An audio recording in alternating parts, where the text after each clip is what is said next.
One, two, three. Na, it's video.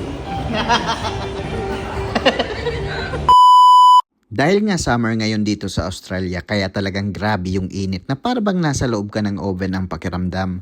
Medyo natuwa ako nang biglang bumuhos ang malakas na ulan dahil sa sobrang init halos hindi na kaya ng aircon. Kaya laging tumatagaktak ang pawis ko sa trabaho. Kasabay ng malakas na ulan ang pagkawala naman ng kuryente na kung saan ay dumilim yung aming kusina. Kahit na umulan ay ramdam ko pa rin yung init kaya patuloy pa rin ang pagtulo ng aking pawis. Kahit na medyo madilim ay patuloy pa rin ang trabaho habang ginagawa ng paraan na ma-maintain yung temperature ng mga pagkain. Alam nyo kasi sa kusina may tinatawag na danger zone. Kaya kapag yung temperature ng pagkain ay nasa danger zone na, maaari itong magkaroon ng seryosong problema sa mga kakain na kung saan ay pwede silang ma-food poison at yun ang ayaw namin mangyari. Kahit na walang kuryente ay patuloy pa rin ang trabaho. Sabi nga niyan, the show must go on.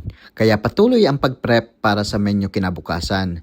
Lagi kami nag-a-advance prep dito para kinabukasan ay magluluto na lang dahil iniiwasan namin na kapusin sa oras kasi bawal ang error at bulilyaso dito. Ngayon naiintindihan ko na kung bakit tanging may experience lang sa bulk cooking yung hinahire nila. Dahil nga walang kuryente at ang kalan namin ay di kuryente kaya napilitan akong magluto sa labas kahit na umuulan kaysa naman mareklamuhan ng walang pagkain, di ba? Discarding Boy Scout ba? Makalipas ang mahigit 2 oras na brownout sa wakas, bumalik na rin yung kuryente pero yung trabaho non-stop pa rin kasi 2 lang kami ngayon dahil nag-file ng leave yung ibang chef.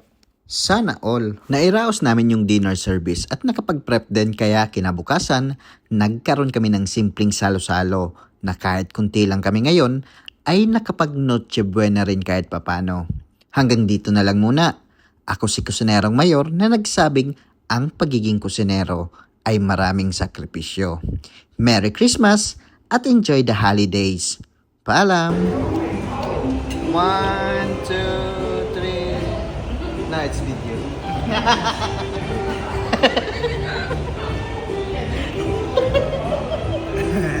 Mas, mati aja. Merry Christmas! Kamu mati aja. Christmas, jangan patah-patah.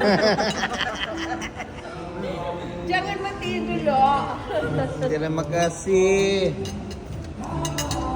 Kusinerong Mayor, ang kasama nyo sa biyaheng masaya. Sumama kayo, sumama ka sa biyahe. Di mo masaya, kay Kusinerong Mayor ay panalo ka.